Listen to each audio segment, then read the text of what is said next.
آپ کو بتائیں کہ سیکیورٹی فورسز کے بلوچستان میں فتنہ ہندوستان کے خلاف آپریشنز جاری ہیں۔ سیکیورٹی ذرائع کے مطابق آپریشنز میں مزید 22 دہشت گردوں کو جہنم واصل کر دیا گیا۔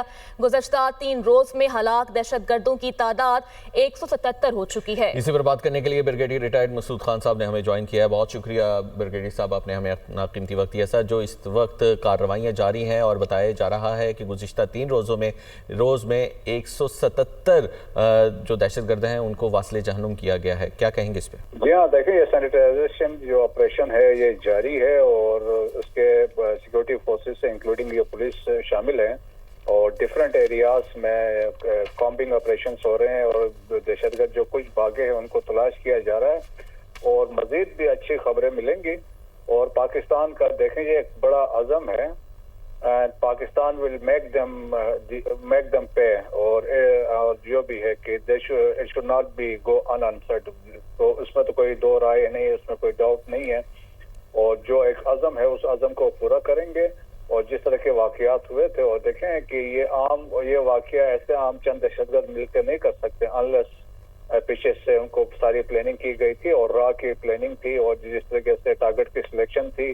تو ایک نئی اسٹریٹجی ہم نے دیکھی کہ دہشت گردوں نے ریسنٹلی ابھی اڈاپٹ کی ہے کہ ملٹیپل ڈسٹرکٹس پہ انہوں نے حملے کیے ہیں، تو اس کا ایک امپیکٹ کریٹ کرنے کے لیے پھر ایک اور جو ہے کہ خواتین کا استعمال دیکھا کہ اس میں بھی پسندی کے مقام پہ بھی خواتین کا استعمال کیا گیا جو حملے میں شامل تھی۔ اور اس کے ساتھ ساتھ دیکھیں افغانستان کی سوائل سرزمین استعمال کی گئی ہے اور they were in communication with their handlers in Afghanistan اور موسٹلی نیمروز ہے، ہلمند کا جو صوبہ ہے اور کندہار ہے جو ان کے بیس آف آپریشن ہے وہ وہاں پہ رابطے میں تھے۔ تو دیکھیں کہ اٹ واز اے کوآرڈینیٹڈ آپریشن جو تھا انڈیا افغانستان اور جو سنکرونائز کر کے انہوں نے آپریشن کیا تھا اور ویسے اور پیچھے جو ان کو سیٹ بیکس ہوئے تھے، دیکھیں پاکستان سیکورٹی فورسز نے پریمپٹ کیا تھا ایک دن پہلے، ان کو اطلاعات تھی ایسا ہوگا تو انہوں نے جو 41 کے قریب دہشت گرد مارے تھے، تو ان کو اس وجہ سے ٹائملی اطلاع بھی تھی، لیکن سٹل انہوں نے کوشش کی ہے۔ لیکن دیکھیں کہ ان کی ہمت نہیں تھی کہیں پہ آ کے بیٹھیں یا اس کو جگہ کو ہولڈ کریں۔ جب سیکورٹی فورسز نے رسپونڈ کیا بھاگے ہیں، لیکن میجارٹی آلموسٹ جو ہے 90% وہ ایلیمنیٹ ہو گئے ہیں۔ مزید جو کچھ دائیں بائیں بھاگے ہیں یقیناً ان کو پکڑا جائے گا اور ان کو بھی ایلیمنیٹ کیا جائے گا اور یقیناً اچھی خبریں ملیں گی آگے۔ یقیناً اچھی خبریں بھی ملیں گی۔ مسعود صاحب، کیا سمجھتے ہیں آپ اتنی بڑی تعداد میں دہشت گردوں کا مارا جانا گزشتہ 3 دنوں کے دوران کتنا اسٹرانگ میسج آپ سمجھتے ہیں کہ جائے گا دہشت گردوں کو کہ پاک آرمی چوکنا ہے اور ان کو بہت جلد نیست و نابود کر دے گی مکمل طور پر؟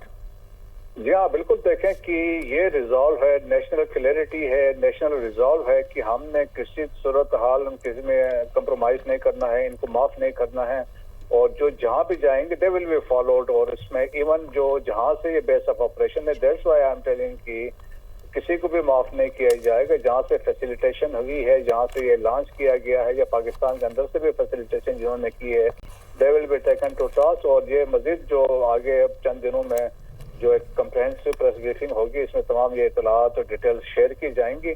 اور پھر دیکھیں کہ جس طریقے سے بلوچستان کے اندر سیکورٹی فورسز نے پچھلے سال 58,000 پلس انٹیلیجنس بیس آپریشنز کیے تھے، تو ان کی تو کمر توڑ دی گئی تھی، ان کا مورال بڑا ڈاؤن تھا کیونکہ سیکورٹی فورسز کو ایکٹیولی آپریشنز کر رہے تھے۔ تو یہ پلاننگ کی گئی تھی تاکہ ایک ایسے سچویشن پیدا کی جب ہو چکی تھی، ان کا مورال لو ہو چکا تھا، تو دیر فور را نے یہ کوشش کی ہے کہ اس کا امپیکٹ کریٹ کریں۔ اور موسٹ امپورٹنٹ چیز یہ ہے کہ دیکھیں جس طرح میڈیا کا استعمال کیا جاتا ہے، آلدو پاکستان کے اندر کوئی بڑی اس طرح دہشت گردی یا اس طرح کوئی انسرجنسی نہیں ہے، جب آپ اس کو کمپیئر کریں ود دیٹ جو انڈیا میں ہو رہا ہے، یقیناً اچھی خبریں بھی آنے والی ہیں۔ بہت شکریہ، ہمارے ساتھ موجود ہے بریگیڈیئر ریٹائرڈ مسعود خان صاحب، دفاعی تجزیہ کار ہیں۔ بہت شکریہ آپ کے وقت کے لیے۔